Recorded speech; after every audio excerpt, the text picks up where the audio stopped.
What up, faithful? It is your boy, Niner Sickness, with the Niner Sickness podcast. Everyone, welcome, welcome. We have a great show tonight. We are blessed to have this guest. A lot of you probably already heard him on his podcast. This guy is full of wisdom. He knows his Niners. He knows what he's talking about. So for me and for you guys tonight, it is an honor to have this gentleman on my show. But before I bring him on, I just want to acknowledge those that are popping in. Pinor, how you doing, brother? God bless you. How you doing, sir? Welcome, welcome. Lucky, how you doing, Lucky? Blessings to you, brother. Tom, there's my boy, Tom. Oh, faithful Tom. Blessings to you, brother. Nick, what's going on, Nick? Good to see you. Good to see you. Tanisha, there she is. How you doing, Tanisha? Good to see you, man. People are coming in. Welcome, welcome. Get ready. Put on your seatbelts on. Get your popcorn ready because we're going to dive into some 49er football. We just got a W again, so we're feeling good against the Bears. We're going to talk a little bit about everything. 49er faithful, how you doing, sir? Welcome, welcome. Good to see you. So, with no further ado, let's go ahead and bring the reason why you're watching me today. Because we know we're not watching it for me. We're watching it for my guests. So let's keep it real. So let's bring in my brother from another mother, Jessie Naylor. How you doing, brother? Welcome to the show. Hey, I'm doing fantastic. That was a heck of an intro. Not only for me, but that intro that you have to start your show, I do some editing. A lot of the 49er content creators, their opening is something I've done. That is next level. That was super dope. I made that, I appreciate that. I'm not going to lie. I made it like maybe 30 minutes ago before this show. Are you serious? Yeah. I put it together in about, 30 minutes before the show on Final Cut Pro. So, yeah. But I appreciate, I had pieces. I just had to put it together. But thank you. I appreciate that. That's, I'm humbled. So, Kathy, welcome, Kathy. James Bolt, there he is. They're popping in. They come in a little slow, but they coming in. Get ready. Listen, Jessie, again, I said this before we started our show, and I'll say it again. It is truly an honor. I thank God for having you here today, man. And I am blessed. I watch you on YouTube. I've heard you speak on your points on Garoppolo and on the coaches. And, a lot of times I agree. Sometimes I don't. But I love what you do, man. So, believe it or not, my guests that I bring on, I pray and I ask God to help me who I should bring on because, as you know, and unfortunately, I'm sorry to hear what happened to your channel, man. People are just ugly sometimes, and you got to be careful, who you work with. So, but you are amazing, brother. So, if you just want to real quick, I put all your information in the links below so people can follow. But if you want to let everybody know who you are and what you do, brother, go ahead. Yeah, thank you, man. I appreciate it. So, first and foremost, you can find me on YouTube, Last Second Sports. We do a little bit of all sports talk, but mostly NFL. And I've got my Tuesday show with the 49ers. Tonight, I'm actually going live with Guy Haberman. So that should be a banger. And yeah, so you can find me there. You can find me on Twitter. It looks like my handle's right below me at JNay_LSS. And I do a little bit of writing for all 49ers Sports Illustrated. Yeah, so that's where you can find me. Great, great. So, and I know you're a very, very busy man, brothers, and I know that people are pulling you left and right to be on their show, or you have guests. So, we'll keep this promptly, and we got to do this again a little bit more extensive. But for tonight, let me ask you: we're going to keep it just kind of family-oriented type of football. Why? Who introduced you, and why did you become a Niner fan? I'm pretty sure a lot of people already heard this, but I would love to see my viewers hear this from you. Yeah, absolutely, man. So I was born and raised in Portland, Oregon. I lived there for my whole life until about 3 years ago, where I finally moved to Tampa, Florida. But my dad, I think a lot of us we get sports from a family member. We root for a certain team because of a family member, and for me, that was my dad. He unfortunately passed away about 2 months after I moved to Tampa Bay. And so, that year that the 49ers went to the Super Bowl against the Chiefs, like that game meant so much to me. And when they lost, that was a heartbreaker, right? Because that was like the year, the next year after my dad passed, it was like he was looking down on the team. And so, Mm. for me, it meant a lot. But yeah, my dad introduced me. I've been a fan since I was about 6 years old. I rooted for every team in red, thinking they were the 49ers up until I realized what was going on. And yeah, that's my 49er story. So your dad was the one that introduced you. That's awesome. It's funny when you love a certain sport, and it's just part of you, and you have children. Children not always follow the same team, and which is okay, because I'm a firm believer that kids can choose what team they want, even if it's not the team that you love. But a lot of kids usually follow down their father's footsteps. Now, in my situation, my parents are more into soccer.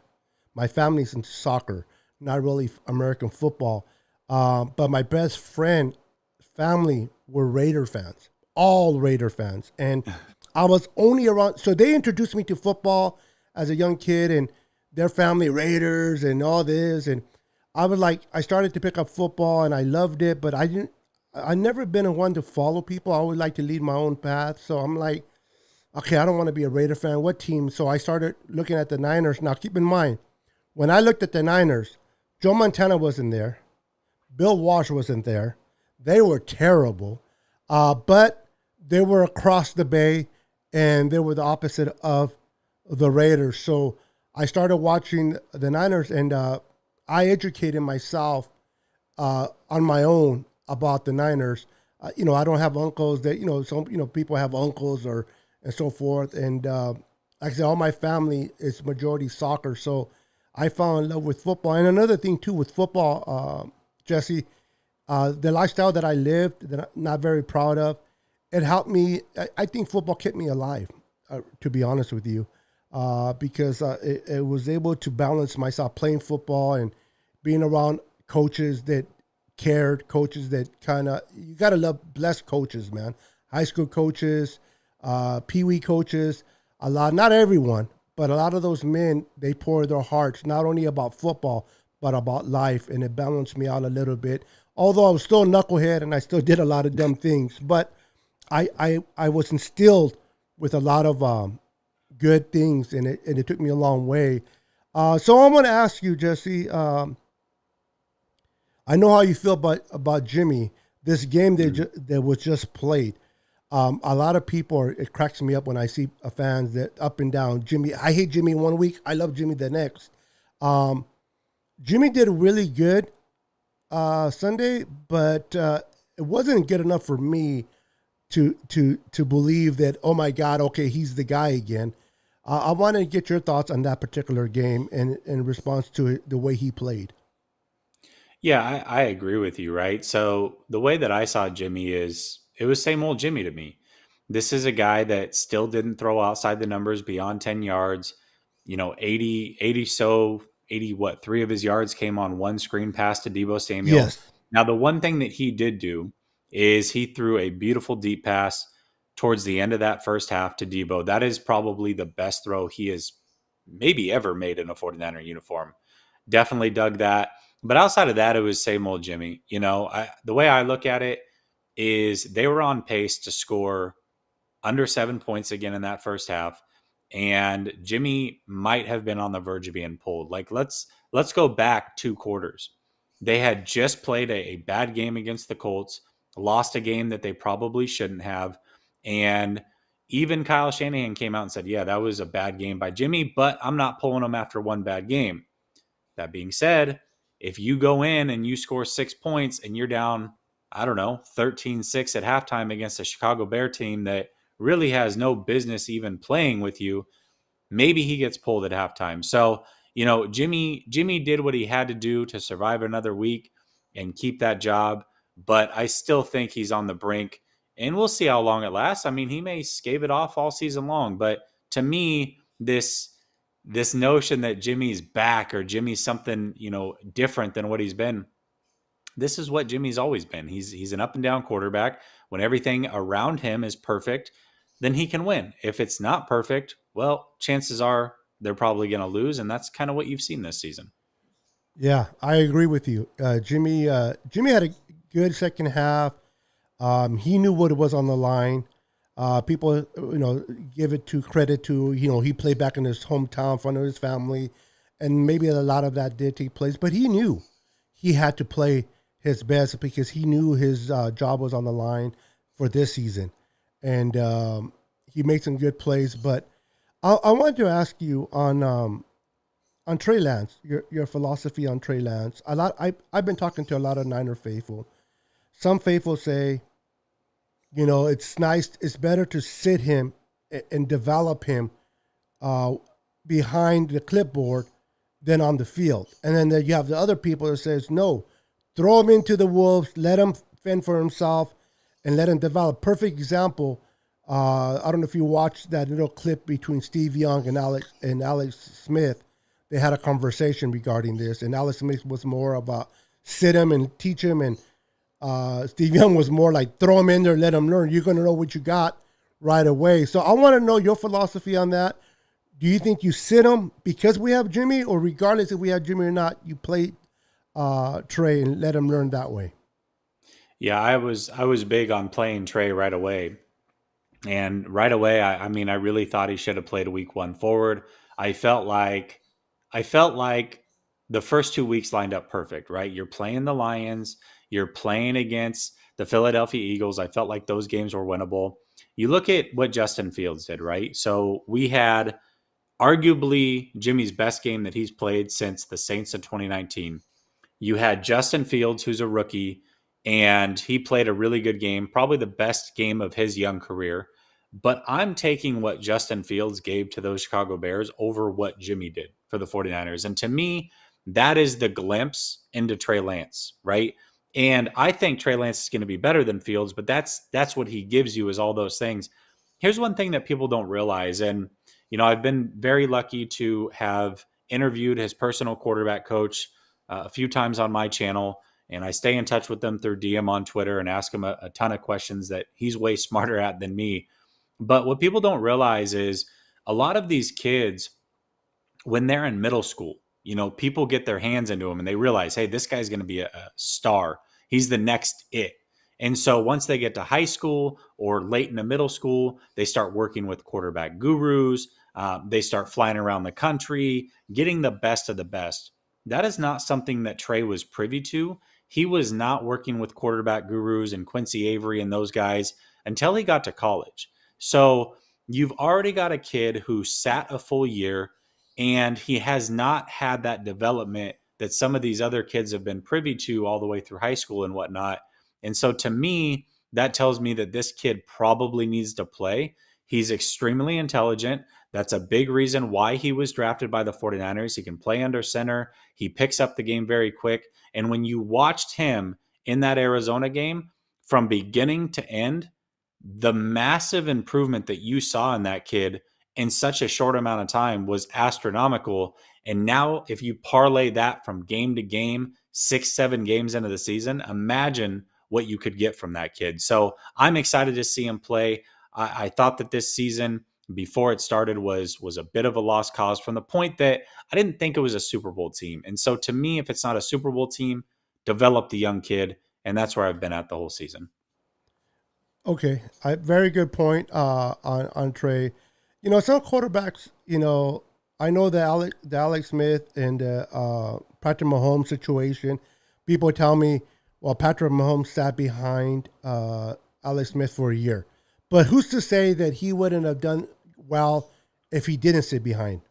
I know we go based on what we saw, but who's to say that if he started that year, he would have struggled a little bit more, but if you have that gift in you and you're able to be a great quarterback, you're going to go through adversity. You're going to go through some hard times, but you'll be able to find yourself to come out ahead, and you're going to learn from that. So I want to see Trey as well. Not that I'm tired of Jimmy, but like you said, with Jimmy, you get a lot of inconsistency. Plus the injuries. You can't really depend on Jimmy. But then that throw that Jimmy made, beautiful throw. You said it yourself. But how often does he make those throws? How often does he keep defenses honest? They put 8 in the box because they don't worry about the deep ball. So they're worried more about the run. So imagine how much our running lanes can open up if there's a long throw threat to Brandon Ayuk. And even Brandon Ayuk doesn't get utilized completely the way he should with Jimmy. You know what I mean? So I like Trey. I like what he does. That game against Arizona, maybe he ran a little bit more than he planned to, but he is a rookie. He's learning, but you saw that he was able to get out and convert a couple first downs where Jimmy would have taken a sack in that particular case, and he was able to extend the play with his legs, and that's something that unfortunately Jimmy can't do.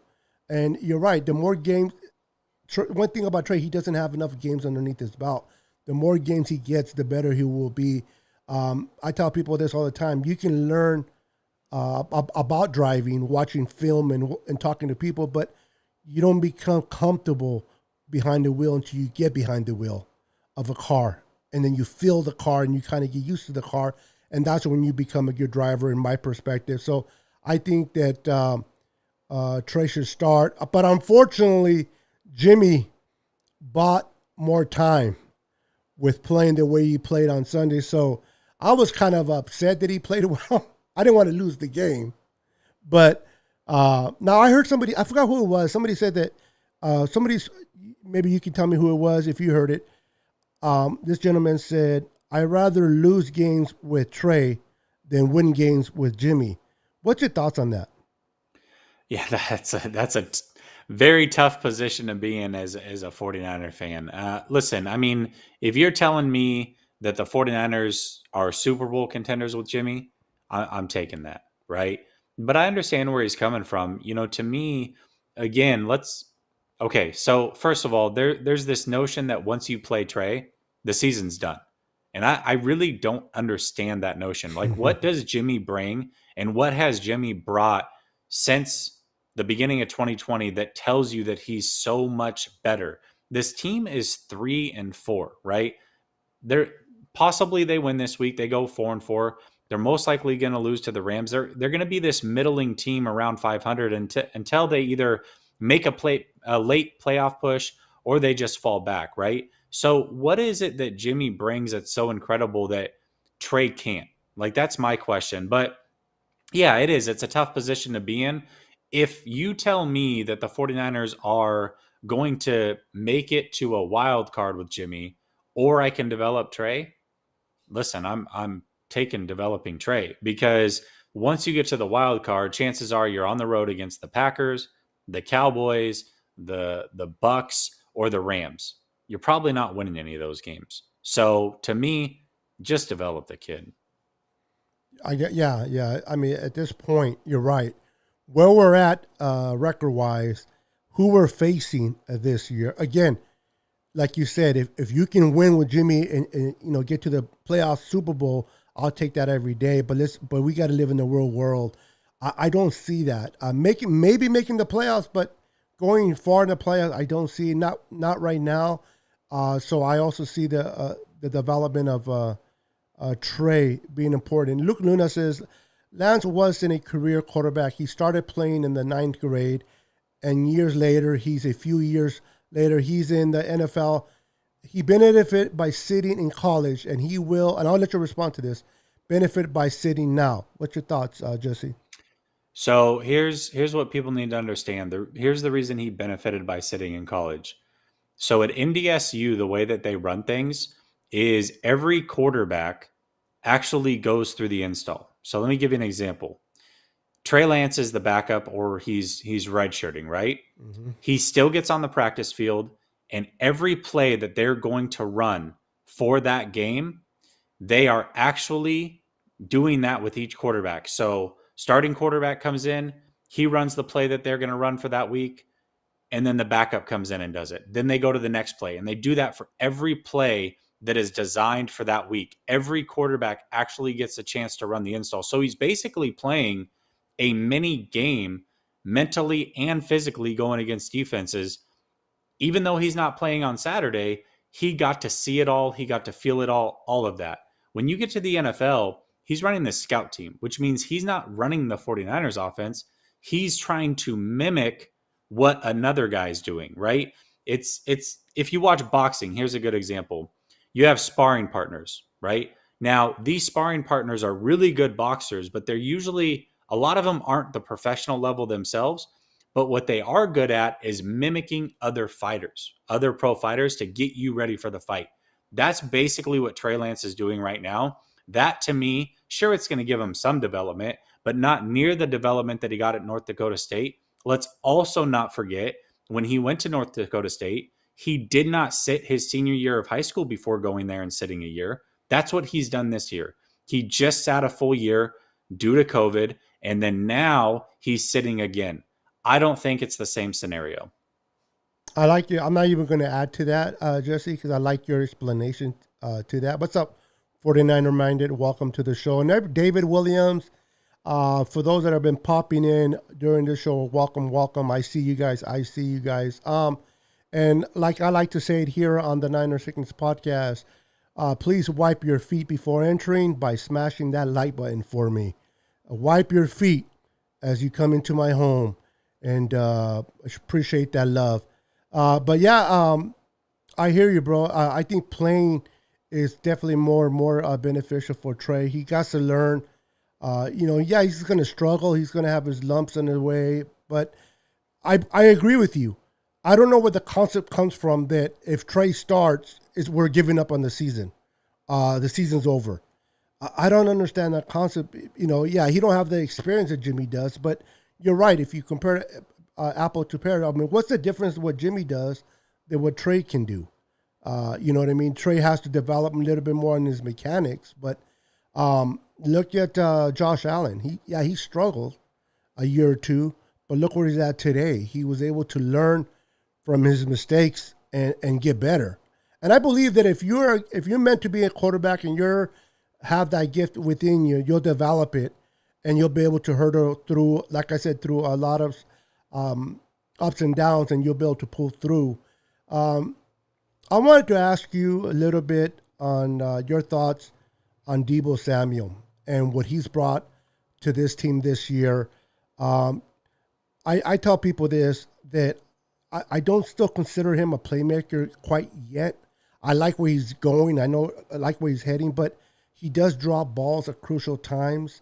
And I think he needs to pick that up for me to consider him a playmaker. But I wanted to get your thoughts where he's at today from where he started, and how good do you think he'll get based on what he's shown? Yeah, listen, Debo is my favorite player on this team. I'm looking right across the room at a Debo signature. But I agree with you. I mean, Debo, he's not your prototypical wide receiver. He's something different.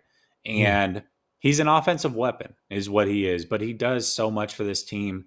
You know, when he missed time in 2019 or in 2020, rather, when he missed time, I felt like this offense was completely different. Like, I feel like if George misses time, this offense can tick. Some of these other guys miss time, this offense can tick. Debo brings that something special to this team, that extra juice. And so I love Debo Samuel.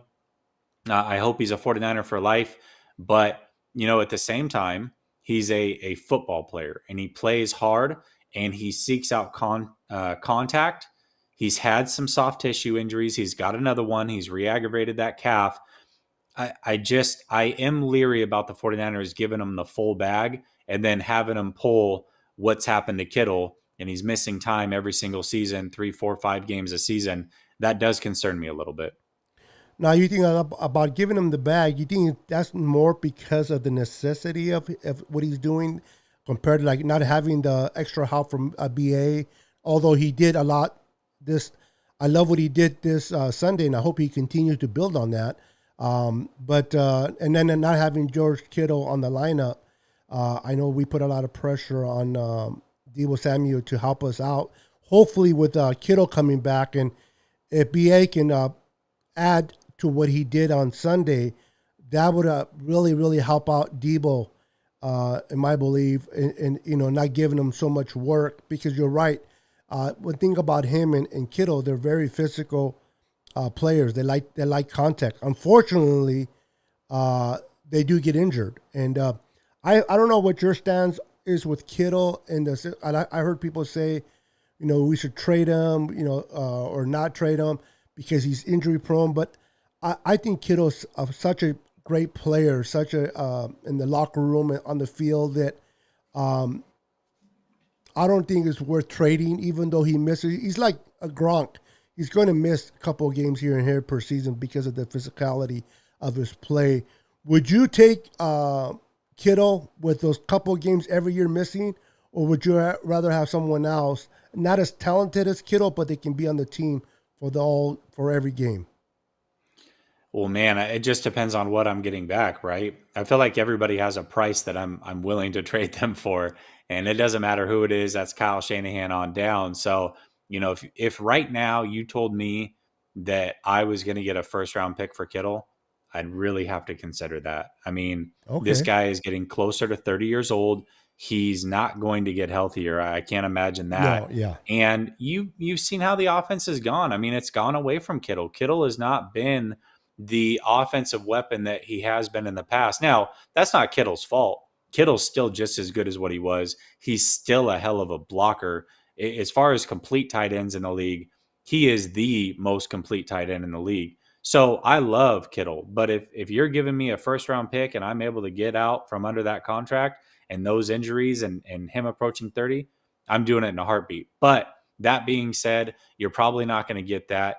And right now, they're in a position where they really can't look to trade him until I believe the end of 2022, I think, is when that contract, that hit, goes down to a reasonable amount. Right now, it would be way too high to even consider that. I agree. A lot of people have the discussion who's better, Kittle or what's his name from the Kansas City Chiefs. And um, I got to say, as much as I love Kittle and I have a couple of his jerseys, what you get from the kid from KC, you get more production from him than you do Kittle. Kittle's used a lot for blocking. He's a great blocker, like you said. But if you have to really, if you ask me who's better, I don't know what your opinion is, but I always think the kid from KC is better than Kittle right now, based on what he's doing. And also, like, even like tight end from the Raiders. Yeah. I would love to have him. Not that Darren I don't Waller. like Kittle, but you're right. He's getting up there in age, and I wouldn't be opposed to first round either. Real quick, I know we're getting closer to the time. I wanted to ask your thoughts on what the Rams are doing. I know this is a Niner broadcast, but the philosophy of the Rams, trading all their draft picks for veterans players and them being in the playoffs and what they're doing. I know a lot of people say that's dumb, giving away their draft picks. They should keep them. A lot of people say that, you know what, draft picks are never always proven. Look at Solomon Thomas. Look at I forgot his name. That linebacker that we picked up the same year as Solomon Thomas. Yeah, the kid that ended up going to Washington. I'm drawing a blank on his name Foster, too, but I know who you're Foster, talking about. Foster. I think.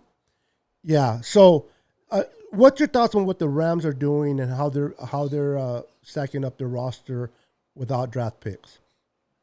I mean, for them, it's working and it's been brilliant. They stay in the playoffs, and we can go back to when they traded for Brandon Cooks, Aqib Talib, and then you add in the Jalen Ramsey trade. We've been saying that this was going to bite them in the butt for 3-4 years now. Well, listen, they cut Todd Gurley. They took that full cap hit.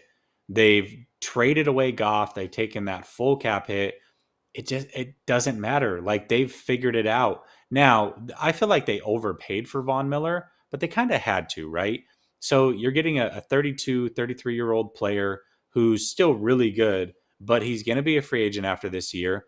It's probably going to be hard to re-sign him. And you just gave up a second and a third round pick. But here's the kicker. The Rams don't have money, but what they were able to do and why they overpaid is because there was about 9.7 million remaining on his contract, and Denver's paying Yep. 9 of that 9.7 million. So I understand the philosophy. They're on two different timelines, the 49ers and the Rams. And you gotta respect going all in. It's similar to what the 49ers did when they went after Sanders, they went after D Ford. When you know that you've got a winning team and a team that's ready to go to a Super Bowl, you have to do everything you can to try to win that Super Bowl. So, and if it doesn't work, even better for the 49ers because they just punted their first, second, third round pick next year. Absolutely, but I know a lot of us don't like the Rams, but from a business standpoint, if you love football in general, you got to understand that, like you said, that they're 7-1, they have a good team, and they're trying to get over the hump. And if you add someone like Von Miller, a 2 and a 3. I mean, the Broncos were smart too. I don't think that Von Miller was going to re-sign with the Broncos. I think he was going to walk. So instead of him walking, they still were going to pay him that amount of money anyway, and he was going to walk. Why not get a 2 and a 3 in return for him? So that was smart in my thought from the Broncos. And for the Rams, you imagine adding him. Now, they're not asking Von Miller to be that savior or to be that guy to make a difference on the defense. They just want a complement to the puzzle. And adding into AD, can you imagine him and AD? I can't even picture. I don't even want to picture Von Miller on McClinchy, bro. Because that's going to be a nightmare all day, bro. So it's like, why did they have to trade for him? I know it was a deadline, but I'm being funny here. But I mean, why did that trade before they faced us, bro? It's like, right. It's like Mike McClinchy, bro. Come on, Oh, I mean, we had to worry about AD.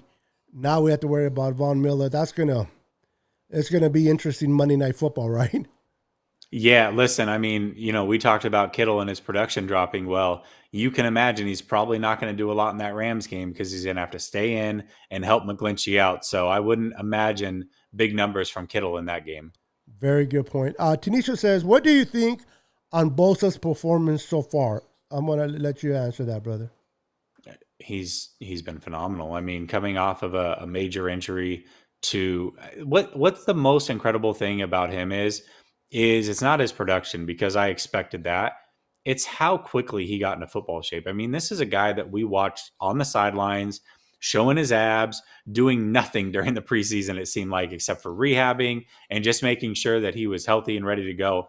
Yet he comes in and he plays a majority of all these games. He was in football shape almost immediately. That's the most impressive thing. But as far as his production and what he brings to the team, Bosa's an absolute superstar. That kid is phenomenal. Yeah, he sure is, bro. He's I like Bosa. I liked him from Ohio State. I always thought he was going to be better than Joey or just as good as Joey. And I remember when we took, not that I didn't like Buckner, but I wanted Joey when Joey was coming out. But Joey went to the Chargers, and then we took Bosa. Buckner. But then a couple years later, we were able to get Nick, and the way that happened, because I did not expect to get Nick based on the roster that we had. Unfortunately, Jimmy got hurt, and, we lost games, and we got to the point to take Bosa. I wanted to ask you, Trent Williams. That's my favorite guy. I love offensive linemen. This guy's a beast. He had one of his all his games are good, but I think he had one of his best games in demolishing people against the Bears. I mean, he was pushing people left and right in that game. And I hear a lot of people talk about Tunzel getting two number ones when he got traded from Miami, and we only had to give up a third and a fifth to Washington. Out of all teams, they hate the Shanahans. So kudos to John Lynch for pulling that off. Can you imagine giving a third and a fifth for an all-star, all-pro, right left tackle like Trent Williams, brother? Well, listen, I mean, we just talked about the Rams. They just gave up a second and a third for a very good pass rusher, somebody who's probably a little bit past his prime. We got a Trent Williams in his prime at one of the three most important positions in football. So yeah, I think that's a steal. Yeah, he was a great addition. And I don't know about your thought. I love Joe Staley. I love his personality. I love everything he did for us. But people get mad at me when I say this, but Trent Williams is way better in my perspective from Joe. I love Joe. Don't get me wrong, but I'm glad. Can you imagine you lose a left tackle like Staley, and you were able to replace him with someone like Trent? I did not see that coming, and that was awesome. So I know a lot of people give Lynch a lot of issues for a lot of his draft picks, like not taking Deshaun Watson year one over Solomon Thomas. That's a hard one, But I think all GMs and all head coaches have their issues when they're rookies year one. I wanted to get real quick, ask you your thoughts on Kyle Shanahan so far from the time we hired him to today. Do you feel comfortable where we're at with him? Do you think he'll get better, or you think he's hitting his ceiling already? What we see is what we're going to get. Yeah, let me preface this by saying that he's the coach that I wanted the 49ers to hire. I really was excited when he came to the 49ers. Okay. I thought he was the right guy for the job, and they've made it to a Super Bowl with him, which is fantastic. My issue with Shanahan is I think he has too much on his plate. It seems like he gets final say in everything. He can override anybody when it comes to the draft. He can override anybody when it comes to a trade or free agency. Heck, we heard that there was a chance that Trent Williams was going to go to the Chiefs, and Marate was cool with that, right? He had a budget in mind. He was willing to let him walk. Trent Williams picks up the phone, calls Shanahan. Shanahan calls Parag, and all of a sudden, boom, he's with the team. Now, obviously, that was a good decision, right? But the point is he has way too much on his plate, and I feel like he's missing things. He's on game day, he looks more like an offensive coordinator than he does an actual head coach. He's challenging plays that shouldn't be challenged. He's going forward on fourth when he shouldn't, vice versa. So I just feel like there's a lot on his plate. I feel like if Shanahan was just brought in to be the head coach, then I would think that he would probably do really well. And that, I think, might end up being his undoing with the 49ers. You cannot take power away from him. I don't think he will relinquish the power. And so I have this gut feeling that he's not going to pan out so much with the 49ers, but his next stop, he will definitely pan out because he won't have all that power and he can just focus on being a coach. Very good point there, Jesse. He kind of reminds me of a Nerf Turner type of offensive coordinator, great offensive coordinator, great offensive mind. But once he started becoming a head coach and taking all that responsibility, he was just not able to do it. And you're right. I think he has a lot of responsibility. I wanted to also ask you, because I want my viewers to learn from that from you, is Parag. I know a lot of people say he's great. I'm not too fond of him. I know a lot of people say, he works the numbers really good. He's good with all these contracts, and everybody gives him praise more than I think he deserves. I think that he doesn't take risk. I think he likes to get budget players and a budget contracts, and we're suffering for that. That's my opinion. I don't know what your thoughts on Parag, but I think a lot of people give him praise. I don't. I don't think he's beneficial for us. I think he's hurting us, but that's just my opinion. I wanted to get your thoughts on that.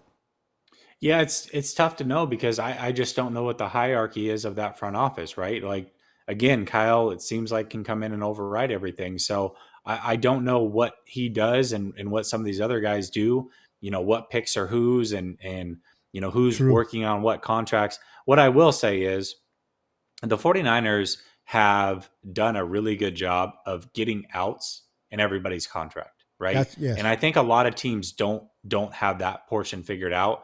I believe that that's probably Parag that's doing that. Jimmy for the last 3 years basically could have been cut for nothing, Hmm. and they've decided to keep him. But that's been an option there. They had an out in Ford's contract. Unfortunately, he had an injury clause, so they couldn't do anything about that. But they find a way to have these outs in everybody's contracts. Do I think that he's irreplaceable? No. And he's been here since really even before Jed was here. So, maybe there is a systemic thing and it starts with him. But like I said, I just it's hard to judge Parag because I don't know what he does other than work the numbers. Very, very good point. And a lot of people, they always come to the question about Buckner and Armstead. We should have kept Buckner over but I think the Armstead Buckner situation, excuse me, was more because they couldn't get an out on him on that contract. He wanted to get, he wanted to. They like to how let's see if I say this correctly. They want on the contract like with Eric Armstead, it's not all front page; it's all back, right? Yeah. And Yeah. with Buckner, he wanted it all in front, not backwards. And I think that was the dilemma, which we had to let him go and trade him to the Colts. I don't know if I'm correct in that or not. In your thoughts, No, I think that's probably exactly what happened. And yes, the money is similar, right? But it was all in how it was done. And Buckner's contract was certainly front loaded. Armstead's was back loaded. And let's remember, we got to remember that going into 2020, this team was really up against it and the cap. And same thing in 2021. Now, obviously, COVID happened and they weren't able to foresee that. But it was really next year, 2022, is when that cap was supposed to go way up and they were supposed to have tons of room. So Armstead, his contract really kicks in starting then to where Buckner's is basically over and he gets really cheap. So, it looks bad on the surface, but I understand, kind of what decision they had to make there for sure. exactly, brother, exactly. Well, I know I like to be true to myself. Before I let you go, I wanted to kind of get away a little bit away from football. I know this is a football talk show, but a lot of my viewers know that I'm a Christian and I love the Lord, and I heard that you're a Christian as well. And I wanted to ask you how long you've been a Christian and when did you get introduced to the Lord? Yeah, man. Geez, gosh. So from a young age, I would go to church and stuff with my grandma. Mainly is who would bring me, and then as I got older, I got into youth groups and stuff. But it was just kind of like going through the motions, right? But there would be times in my life where something would happen, either big to me or big to somebody that I know, and I would just have this urge to pray about it, talk to the Lord about it, and work through that. And then when my dad died, that's when it really really hit me, right? I think a lot of people have a tendency to be angry in those situations. They get frustrated. Obviously, you're torn apart if this is somebody that's close to you. And for me, he was everything. I didn't really have my mom a lot growing up, and my dad was my everything. As far as a parent went. So when he passed, it was devastating and it was sudden. We didn't have any idea that this was coming. And so, I'm just watching TV here and my sister hits me up and it's like, dad's gone, And, so for me, immediately I just dropped to my knees and I told the Lord, I said, listen, I know that I've been half in, half out with this whole thing, but I want to let you know that I'm not mad at you for this situation. Everything happens for a reason. I'm putting full trust in you. And, he's really had my back since. And so for me, that's my story, when it comes to the Lord and coming to him and really just putting my full faith into him. That's amazing, brother. That's good, man. Yeah, I know. I took a couple of hits in my walk with the Lord. I've been serving the Lord for about 25 years. And I remember when my mom was in the military. She went into the North Tower in 2001 and never came out. So, not able to be able to bury her body was something that I really had a hard time to deal with. Letting go of that, and then I lost my dad a few years later, and my sisters. You know what I mean? And so, definitely my walk with the Lord has been tested, but I know for a fact that without God in my life, I wouldn't be able to pull through. And I know a lot of us, a lot of people don't believe in God, which is fine, but I know that we're all going to go through things that we go through, right? We're all going to go through hardship, no matter who we are. There's going to be times in life where we're going to hit some hard spots. And for me, having God on my side really helps me to pull through. People always tell me this: what happens if you serve God and there's no heaven and there's no hell? I tell them this: well, if I serve God, I'm a good father, I'm a good husband, I'm a good person, and if I die and never go anywhere, then I was a good person. But what if there is a hell and I choose not to accept God? At that point, there's no do-overs. Okay, I can't choose to do over. So I tell people that all the time. You know what I mean? That everybody got to put their trust on somebody, and I choose to do God all the time. What's up, Aaron? Yes, God is good, brother. Absolutely. Panor says, "Good for you, Jesse. Great story, Jesse. Yeah, my family changed completely after I lost my brother." Now I'm going to carry this conversation a little bit more, but I am going to let go of Jesse because Jesse does have prior commitments, and I like to keep things like this. So, Jesse, we definitely got to do this again with a little bit more time because it's very enjoyable. But for the little time that I had you, bro, I really appreciate it. Thank you so much for being here, and I look forward on watching your shows. Again, make sure to follow Jesse on Twitter and YouTube. All the links are in the comments below, so you can click on that. And brother, God bless you. May God continue to bless you and your family and everything you do for the Niners, bro. Continue repping the red and gold. It looks good on you, bro. Thank you, brother. I really appreciate it. Thank you so much for reaching out. Thank you so much for having me on. Tanisha, God bless you. I know that your dad's in the right place, so keep that faith. Thank you for opening up the conversation into something a little bit different than football. Obviously following the Lord is something that I'm proud of. I'm not afraid of. Amen. And, whether where you stand or not, that doesn't stop us from having good relationships. I'm open to it all. So I appreciate you. We will definitely do this again. I enjoyed my time. It went way too quick, and I appreciate you. You have a good night. All right, brother? You too, bro. God bless you. All right. You too, man. Bye-bye. Tanisha, I just wanted to my condolences to your dad. Sorry for your loss. My dad passed last year. He was the one that got me hooked on football.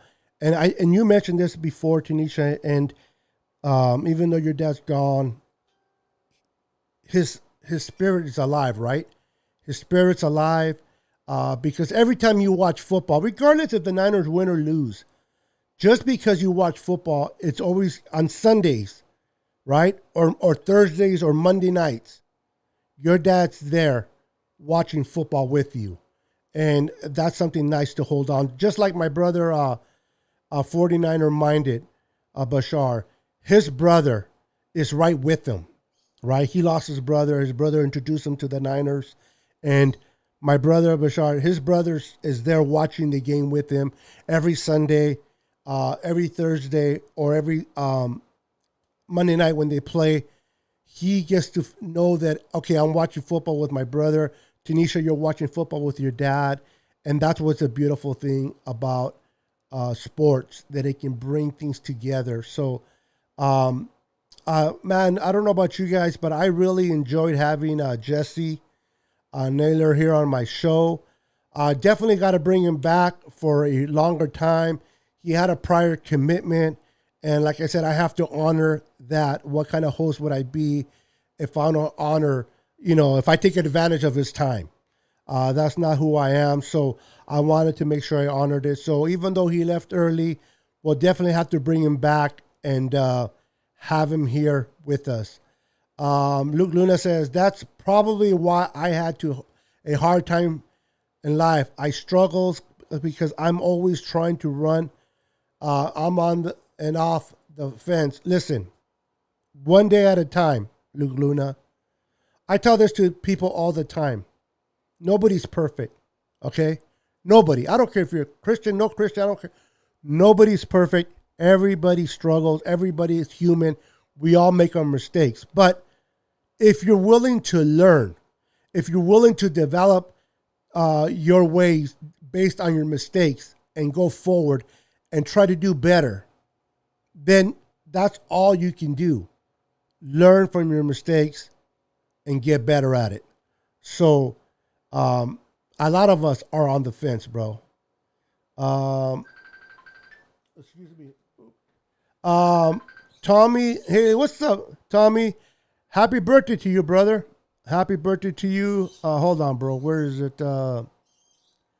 Where is it? Give me a second. Where is it? Here you go, bro.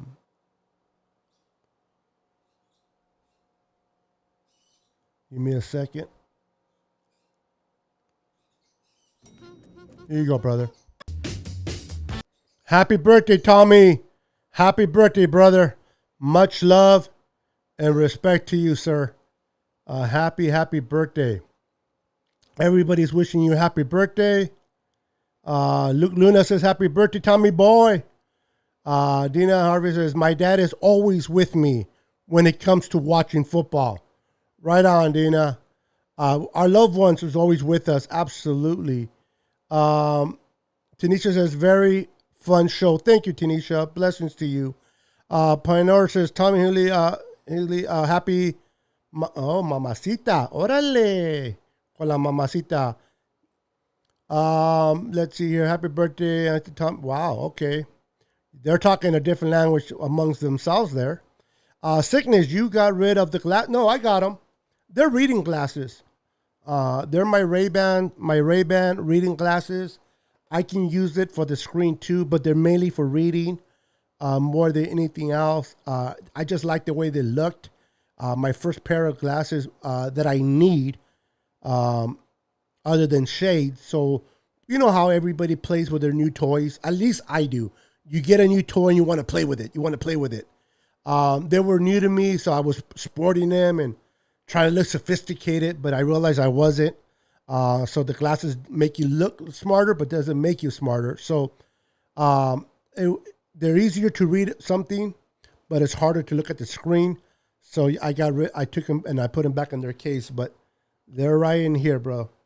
I definitely use them for reading. So did not get rid of them. Sickness, you rock, my man. Much appreciated. Hey, bro.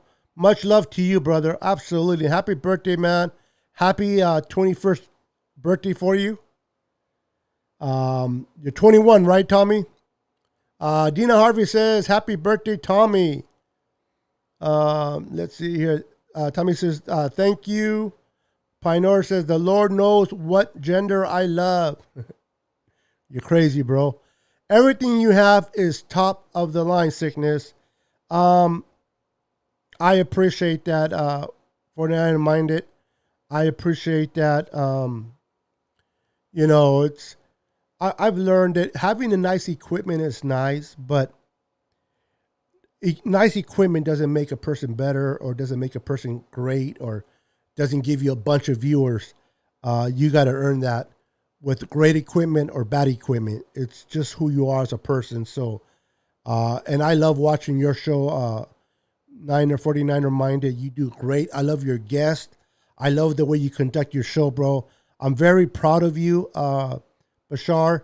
I'm proud of you, what you do, man. I wish you nothing but the best. I want you to succeed, man. I really do. I want you to succeed. I want you to just blow up, man. And I love your knowledge of football.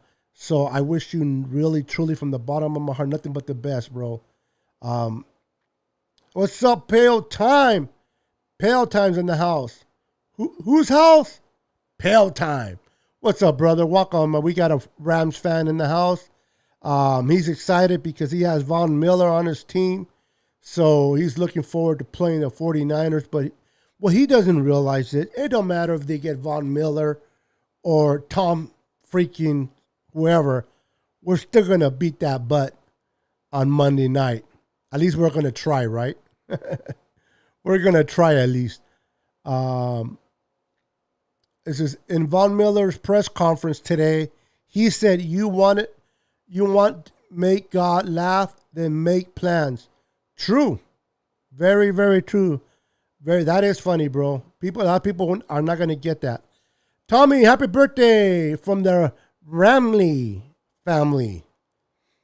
Says, thanks to my Canadian lamb brother. Freaking Tom. I like that. Bro, I appreciate you very much. Hey, bro, I love you, man. Listen, I love what I do. I enjoy having my show.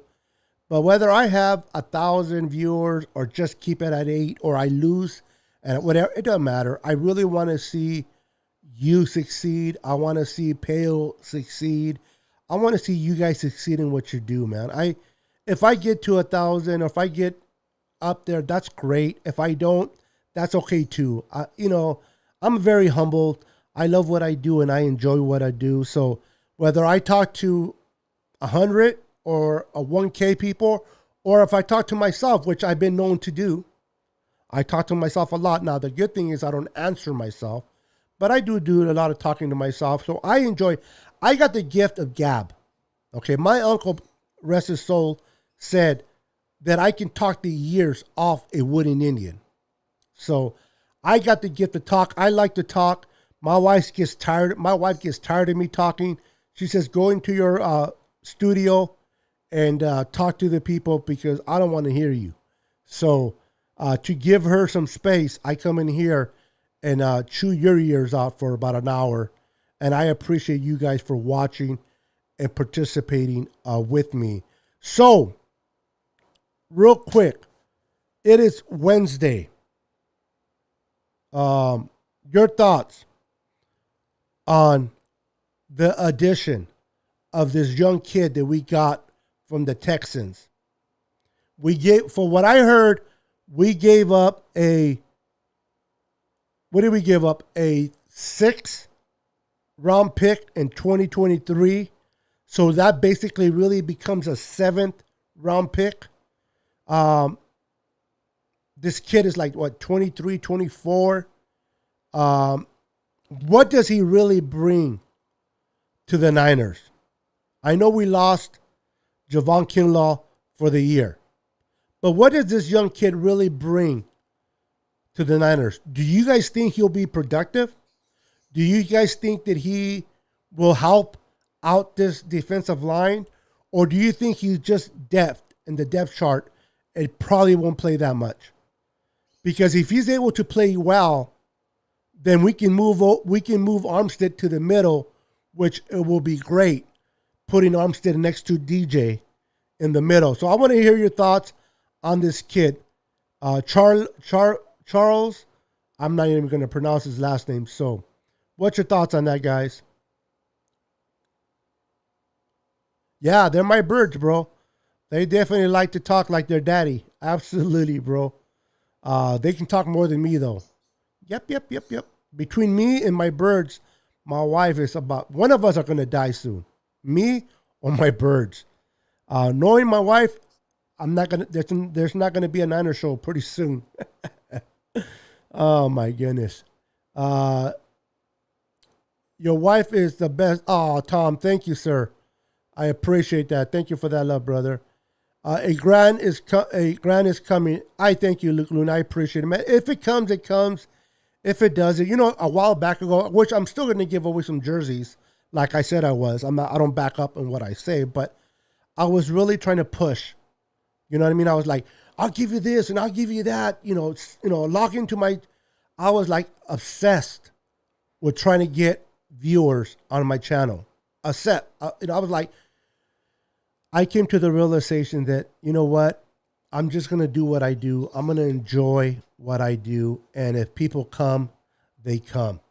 In the movie A Field of Dreams, Kevin Costner, if you guys haven't seen that movie, If you build it, they will come. I'm trying to build it. Let's see if they come, brother. But if they come, they do. And if they don't, like I said, I still enjoy what I do. A late 6, right, Tommy? That's correct. I'm crossing my fingers. Let's see what he does. I mean, I don't know too much about him, to be honest with you. But I know he has a lot of pressures. Not necessarily sacks, but pressures. So if you can put him on the opposite of Bosa and put Armstead in the middle, let's see how that works out for us. He will bring pass rush. Okay. Let's see here. Yeah, I know he hasn't done much. He's underachieved with us, unfortunately. So I agree. Tom, I swear during this Bears game, I text my friend that someone hasn't done anything this year, and lo and behold, he ends up getting a sack. Now, he made a mistake that cost us some yards, and now he was able to make good on that by making that sack that was needed. So, good for him. But come on, just one sack. We gotta get more out of him. He's got a higher pressure rate than Bosa and more hurries and quarterback hits than J.J. Watt in 2020. He has about 100 snaps less. Oh, my goodness. Really? Really, Luke Luna? All right. And wow, and we got him for a 6 in 2023? I know I heard people saying that he was a healthy scratch the last 2 games with the Texans. Do you think he was a healthy scratch because they don't think he's good, or do you think they didn't want him to get hurt so they can trade him? Now, they only got a 6 from us, but I'm pretty sure they were trying to get higher for him. So you think those healthy scratches of those 2 games was not necessarily because he can't provide the help? It was more because they wanted to make sure he didn't get hurt? I wonder. But I like those numbers, Luke Luna. Thank you for sharing. D Ford needs to play D Ford has been interesting to me this year. The whole offseason, being a content creator, talking about things to talk about, especially in the offseason when there's not that much to talk about. D Ford was a topic that was probably worn out in discussions about him possibly retiring, never playing again, to maybe playing a few snaps, maybe only playing on 3rd down, 3rd and longs. And I think that's the mentality that the Niners have with D Ford. They don't see him being an every down defensive end anymore. I think they're going to bring him in only on 3rd and longs type of situations, pass rush situations. So that's why we don't see that much of D Ford. Plus, I heard he got a concussion and he's on concussion protocol. So, but I don't think we have gotten the production from him from what he had in 2018 with the Kansas City Chiefs. So it kind of sucks, man, but it is what it is. Luke Luna says, yeah, I wonder too that was on the bad team. I think we have a good defensive line room. And, oh, by the way, I don't know if I'm reading that. Bring the best out of this kid. I don't know what that really word is, but got you, bro. Do Cardinals have healthy roster? The Cardinals, Tanisha, may or may not start Kyler Murray. He's a game day time decision. A lot of Cardinal fans that I've spoken say that he's not going to play, but some of them say he might play. I know the Niners are training and practicing as though he is going to play, and that's the only way to practice anyway. But at the end of the day, the Niners need to be concerned more about themselves and what they do and executing what they need to execute. If the Niners can run the ball like we did against the Bears, if they can run the ball like we did against the Bears, that opens up the play action, right? Then we'll be successful against the Cardinals, regardless if they start Murray or not. Now it'll be easier if we play McCoy, but at this point, you have no control on who you play or who plays at quarterback. What you can control is executing your game plan. Like Coach Ballard likes to say, do your job. Don't do too much. Just do your job. Focus on your assignments. And if you just do your job, collectively, the team will be better. I want to see Elijah Mitchell run more. I'm excited about Elijah Mitchell. I don't know about you guys, but I'm excited about him. I think he brings a lot to the table. I know that Jeff Wilson Jr. is at practice. I don't know if he'll play on Sunday or not, but I can't wait to see the combination of Jeff Wilson Jr. and Elijah Mitchell. I was hoping to see that combination with Trey Sermon, but for some reason or another, Trey Sermon has not planned out for the Niners. I don't know if it has to do with Kyle Shanahan not wanting to play him, or maybe Sermon not showing enough in practice to gain Kyle Shanahan's play call, to put him in the play calls. So what are your guys' thoughts? Before we come to a close, do you guys think that Trey Sermon is in the doghouse? Or do you think that he hasn't done enough to earn the trust of Kyle Shanahan? Before we go, I want to get your thoughts on that.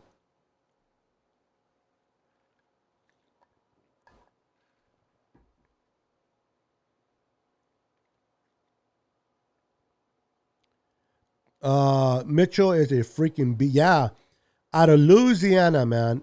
This kid, when we drafted him, I liked him in college. I really did. When we drafted him, and then first we drafted Trey Sermon. I was actually okay. I was happy when we moved up to get Trey Sermon, because I seen what his production, what he did at Ohio State. But I was more fired up.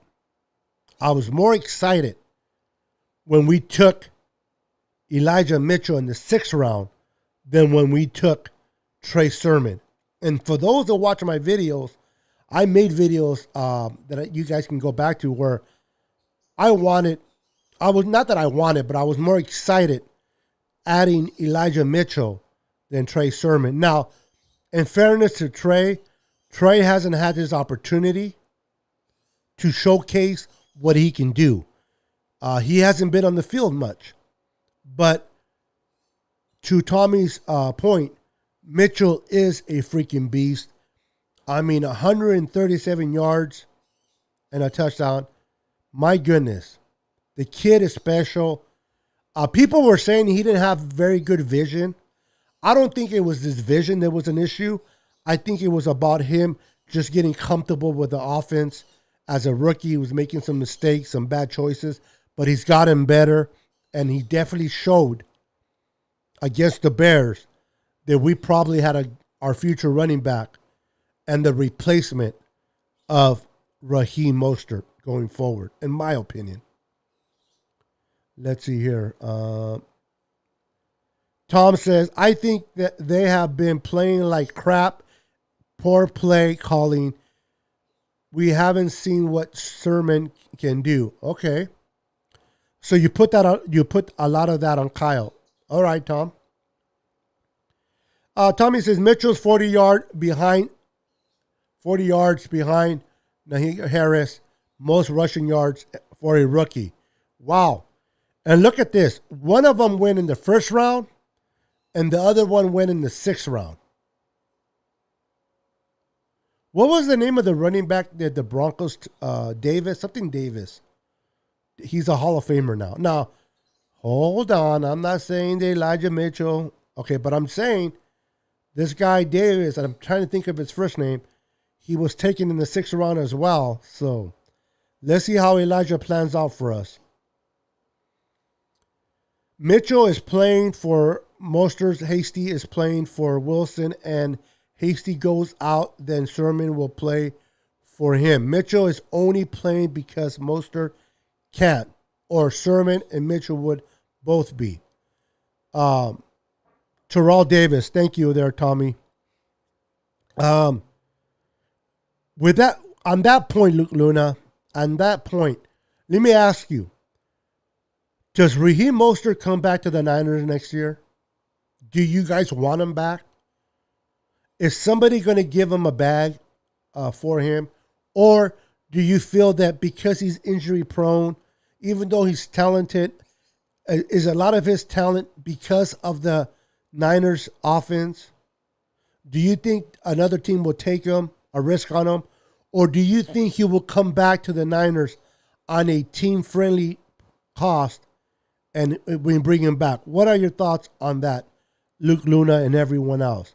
Does Raheem Mostert come back in 2022 because A, nobody else takes a risk on him, or B, he wants to come back and play for Kyle one more year on a team-friendly price? And C, should we bring him back? Because that will cut in to the development of Mitchell. What's your guys' thoughts? And Beto, there's no replacement for... Okay, well, look at it. Look, Luke Luna's already answering it. Be real. If Mostert gets through the hole, he's gone, and that's it. There's no argument there. I can't argue. I love Raheem Mostert. I have his jersey. He's quick. People fear him because if he clears the hole, he's gone, like you said. And defenses have to take account for him. But he gets hurt. He's hurt every year. And not the type of injuries where he misses a game or 2 or 3 games. Like this year, he got hurt. He's gone for the whole year. Should we bring him back, even though he's injury prone, or should we just move on, Luke? Well, I already know your answer. So everybody else, give me your answer. Sorry, I don't know if you guys know what spasms are, but I'm getting a spasm on my leg. My leg shakes all by itself. So if you see me shaking, that's my leg, and I can't stop it until it stops by itself. So I apologize for that. Let me get back to Carl. How you doing, Carl Hodges? Welcome to the show, bro. Welcome to the show. Hi, Niner Sickness. How you doing? I'm doing great, brother. I'm doing great. Thank you for stopping in, bro. Thank you for being part of the show. How you doing, sir? Yep, 1-year deal. If he will take our money at our... So take a team-friendly deal, bring him back. All right. Mostert is too damn injury-prone, but he was the MVP of this offense, as Donnie Hittner says. So, based on your comment, Tommy, you want to bring him back as well for 1 more year.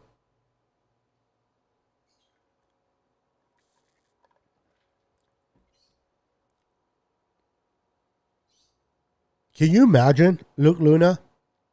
Can you imagine watching Raheem Mostert, Elijah Mitchell, and Trey Lance run that offense? Oh my goodness. Can you imagine Raheem Mostert? And you got to remember, with Raheem Mostert, defenses gotta, you keep him honest. The possibilities of having Raheem Mostert, Trey Lance running the ship with the addition of Elijah Mitchell. I would love to see that, bro. But I hear you. He might not be back, but I would love to see that. Everything ticks around Mostert, and that speed. And it's starting to tick because Mitchell is running well. Yep, I like that. I'm doing good. Got a question. Do you like the trade the Niners did? I would say yes. for the fact that we gave initially a 7 round. And I know it's a 6 round. But again, when you give a 6 round in 2023, not even next year, the following year, it usually becomes a 7 round pick. How often do 7 round picks plan out? How often do they plan out? Now you're getting a kid that is 23, I believe, or 24, still on his rookie contract. So he's not going to cost as much. He's coming to a better defensive line with a better defensive line coach in Kusaric. He's going to play with Bosa, Armstead, Javon Kinlaw eventually. He's going to learn. So to answer your question, Carl, based on what we gave up for this kid, I think it was a great deal. I think it was because we didn't give that much. A 6 round, 2 years from now, it's not that much, in my opinion. Right on. Davis Abraham in the house. How you doing, brother? Make sure you smash that like button for me. Niners will beat the Arizona Parakeets. I love it. I hope so. I really do, because let's keep it real. The Niners need to really, really win this game, because I'm not saying that we can't beat the Rams. I'm not saying that. All things are possible in any given Sunday, but it's hardly unlikely that we're going to beat the Rams. I'm just keeping it real. If we lose to the Cardinals, okay, then we go and we play the Rams and we lose to the Rams, we're going to be in trouble. So, if we beat the Cardinals, that can give us momentum going into the Rams game. So, it's very crucial, in my opinion, to play and beat the Cardinals this Sunday. And we can do it. I believe we can do it. I believe that if, even with Jimmy, as long as the offensive line plays the way it played against the Bears, as long as Jimmy plays with that type of intensity, making good choices, using his legs, as long as Kyle Shanahan game plans properly and executes and runs. You can't abandon the run, okay? You cannot abandon the run. If they stay disciplined to the run, I don't see why we cannot beat the Cardinals, even with Kyle Murray. They are banged up. So I really don't see how hard it would be to beat the Cardinals if we do our job. Wow, I didn't know that.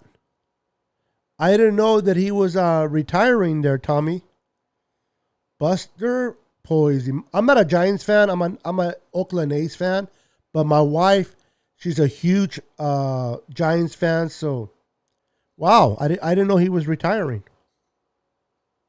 David says, Kinlaw has tendonitis in his knee. What do you think about that, bro? Well, I know that he had surgery on the off season. It didn't heal up properly, and it's been bothering. It's been lingering. It's been lingering with him. This is why they shut him down. They decided he decided to have surgery. Hopefully, it heals better, and we will have to wait and see. Honestly, on the Kinlaw situation, it is still too early to know what we have in him, how healthy he'll be. But I can tell you this. If he gets healthy, if it heals up, I'll take my chances with Javon Kinlaw. He might develop into a good pass rusher, hopefully. But what I know for sure, this guy can stop the run. Javon Kinlaw takes on 2 defenders for the most part. So he's very valuable to the team. As you can see against the Bears, how much we missed him. How many yards did we allow down the middle? Yeah. Javon Kinlaw, get well soon, brother. And we'll see you next year on this defense. Let's see here. Luke Luna, and we get him next year as well. Houston gave up a 5th to grab him, and he's playing beyond late round talent. I don't think we've seen the best of the kid. Just got, okay. I like that. It seems like we have Lamb numbers. Oh, we have the Lamb's number. I got you, Davis. Well, understand this. We have beaten Sean McVay and the Lambs the last 2 seasons. But that was with Jared Goff. They have Matthew Stafford now. They are a completely different team. They're not unbeatable by us, but they are a different team. So it's definitely going to be, we're definitely facing a different team just with the addition of Matthew Stafford at the quarterback position. We got to take the game one game at a time. Absolutely, Carl. Absolutely. Hey, who's this gentleman right here? Nathaniel Hewley. Anybody knows who this guy is? What's up, brother? Welcome to the stream. You're missing the most important part of the trade. He smokes weed and gets high. What? No. He has a high wind pressure rate as a pass rusher. Now, like I said, I don't know too much about this kid. So, I'll be honest, I don't even know who he was prior to the trade. I never heard of him. So, I'm hearing good things, though. Nathaniel's spoken highly about him. Some of you have spoken highly about him. I just think that he's, for what we gave up, it's a good deal. But I don't know too much about the kid, so I can't really speak too much about him because I didn't even know he existed until, and I believe the person that told me was Nathaniel. So, that's that. But if he has pressures, I'll take it. I will take it. I like the ace too. Right on, Tommy. But Oakland faders can eat. I saw Ricky Henderson break the stolen base record. Oh, wow. Okay, that's memorable. Tommy, that was a good game, by the way. That's awesome, bro.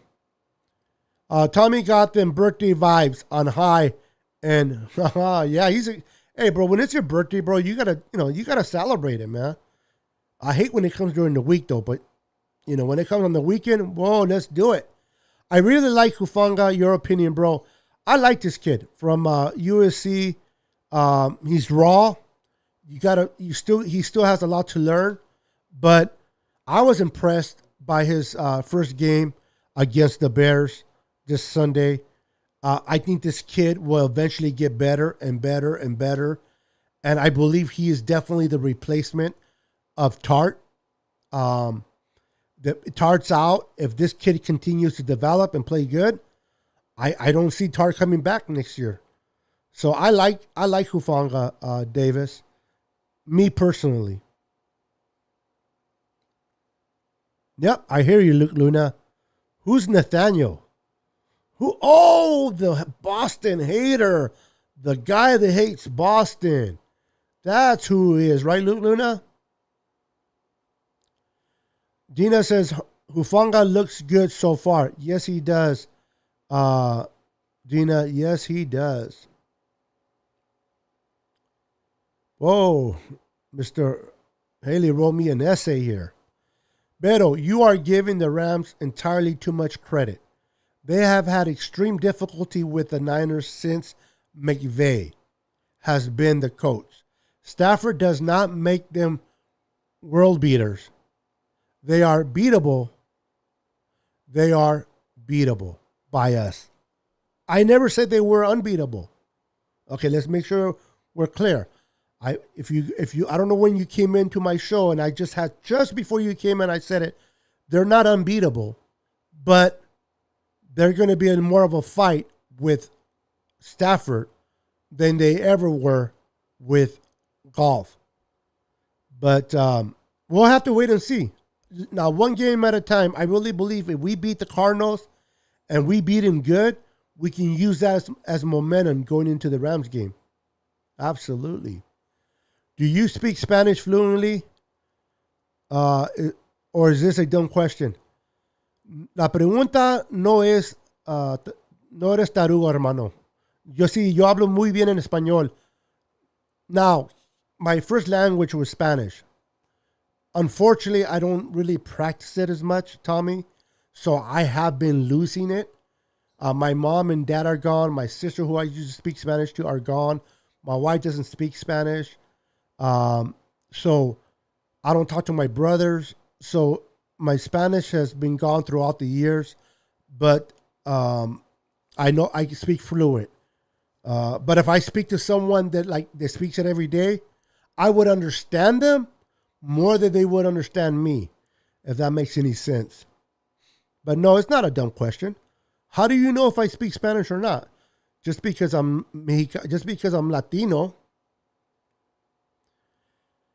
If this pressure rate per snap is higher than Bosa, even though it's less snaps, maybe they can do good things. Eric has pressures, and all three, I think, sacks go up.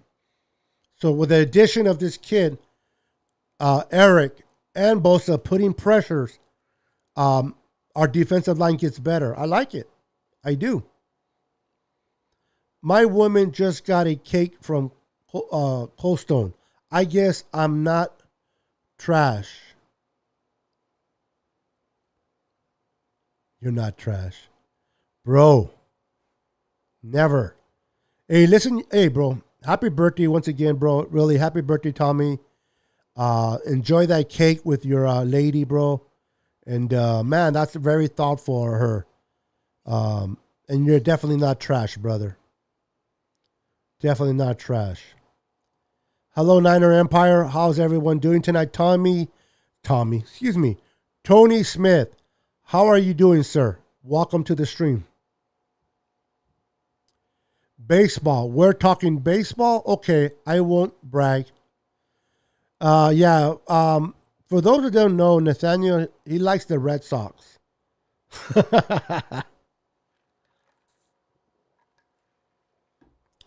For those that don't know, honestly, I think you guys know.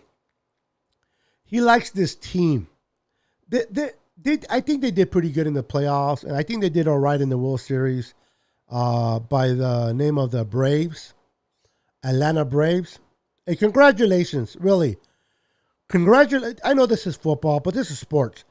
Congratulations to the Atlanta Braves for winning a championship. Nobody gave them, honestly, the chance to win.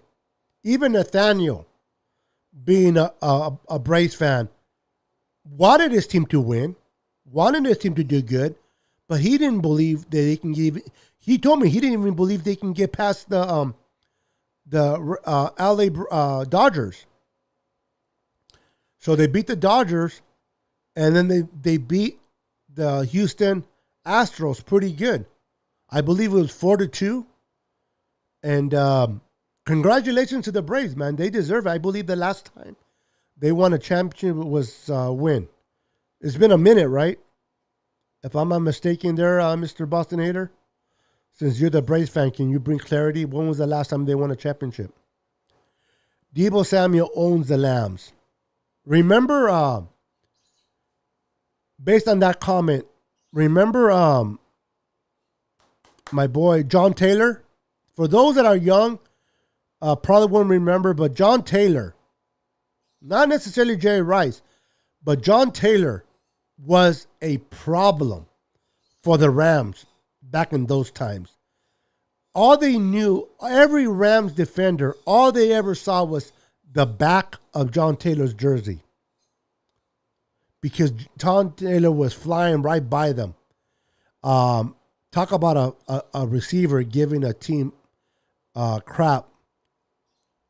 Let's just say that John Taylor's best games came against the expense of the Lambs. And I used to enjoy those games. If the Lions had them all but, if the Lions had them all but beat, I think we can too. Let's welcome Stafford with open arms, right? And punch him in the nose and put him. Listen, any quarterback, if you put pressure on them, if you disrupt what they're doing, if you get in their face, if you bat balls down, you don't necessarily have to sack a quarterback to disrupt them. Sacks are nice.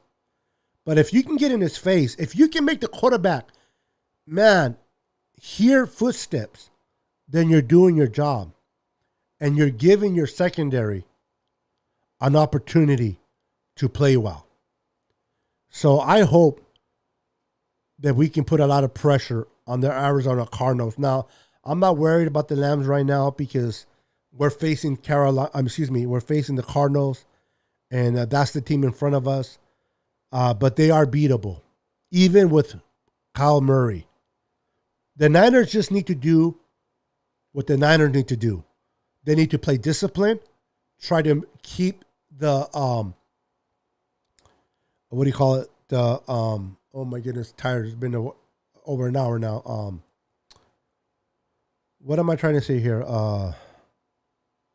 When you get a flag, it's not coming to my head, but to a minimal, the mistakes. I know there's another word, but the mistakes down. Penalties. Thank you. When you keep the penalties down, it gives you a better chance to win. We got to run the ball. We got to be consistent in the run because we know that opens up the play action. And if we want Jimmy to be successful, we got to run the damn ball. And I think that's what we're going to do on Sunday. Oh, 1995. Wow. 1 year after the Niners won the Super Bowl. That's been a long time, bro. Long time. Tommy says 1995 as well. Beto Wright used to destroy him, even more than Taylor. I don't know. I maybe we saw something. I'm not saying you're not right, but I remember Taylor just giving the business to the Rams more than Rice. That's just me, though. I'm not arguing your point. I'm not saying that I'm right or you're wrong. I'm just saying I remember Taylor giving the Rams the business more than Rice. Maybe Rice did. I'll be honest with you. I like Taylor. Maybe that's what it is. I like John Taylor. I always liked this kid. I don't like him more than Rice, but I liked him. So maybe I saw what I wanted to see. But regardless, our receivers gave the Rams the business at the end of the day. Lions had them, I guess. I'm weird then because I like the A's and the Giants. Well, there's nothing. They're Bay Area teams. See, listen, I never liked Al Davis. As lately, before he passed away, I liked him when he was younger. I liked him when he was a commissioner. Yes, for those that don't know, Al Davis, the owner of the Raiders, was a commissioner and at one time. I like what he did for the NFL, but as he got older, he just changed. And I just disliked the way he ran the Raiders. And the fan base kind of gets me a little regarding the Raiders, but I don't dislike the Raiders. I dislike the Cowboys, but I don't dislike the Raiders. I have friends that are Raider fans. There's one of my friends, the Raider Bear, has his talk show. I've been on his show with his Raider family. And if the Raiders win, they win. If they lose, they lose. It doesn't really bother me. But you liking the A's and the Giants. Listen, my wife is a Giants fan. I was rooting for the Giants against the Dodgers. Unfortunately, the Giants just couldn't pull it off against the Dodgers, and the Braves did, unfortunately, what the Giants couldn't do and beat the Dodgers. But I root for the Giants as well, so that's not weird, bro. That's not weird at all, in my opinion. Not at all. I guess I'm weird because okay, I think you rewrote that.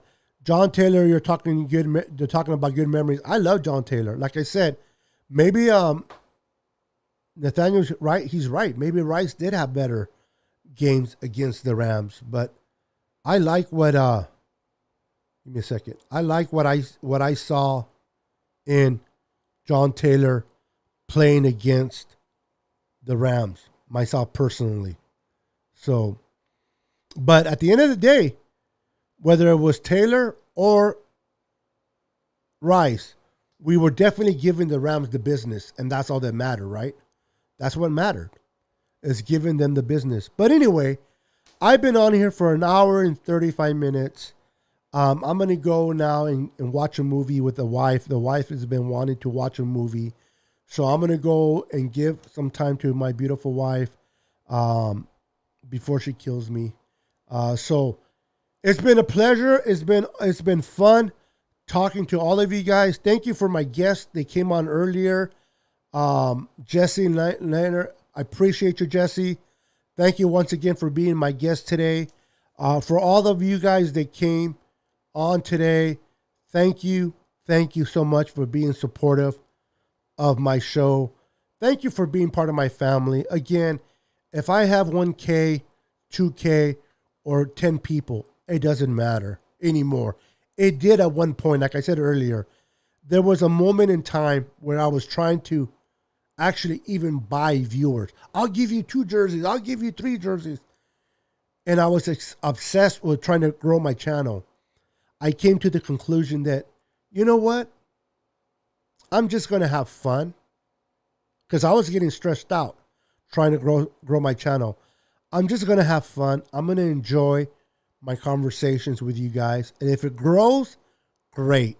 If it doesn't grow, it doesn't matter. I'm not after money. I'm not trying to get, I just love to talk. I have the gab of talking, the gift of talking. I really enjoy talking to you guys. I'm retired. I'm trying to keep my wife sane by not talking to her too much and giving her some space by coming in here and talking to you guys for an hour. So I truly appreciate you guys. Thank you so much for supporting me and the channel. Love you guys. You guys have a wonderful, wonderful, blessed evening. Last comment here. Do you remember, you don't remember Al Davis as a commissioner. He was the commissioner in the AFL before you were born. Well, all right, Mr. Clarify. Piece of kick your butt. But listen, maybe I misworded. What I meant to say, I heard of him being a commissioner. There, are you happy? My goodness. This guy loves me, man. So he loves making fun of me, but he loves me. I appreciate you, Nathaniel. Thank you for your friendship, man. Thank you for everything you do, bro. Much love and respect to you. All right, guys. Thank you for watching. Thank you for being part of my show. You have a wonderful, blessed night. God bless you. Take care. Love one another. Support one another. And don't drive drunk. I'm out of here. Peace.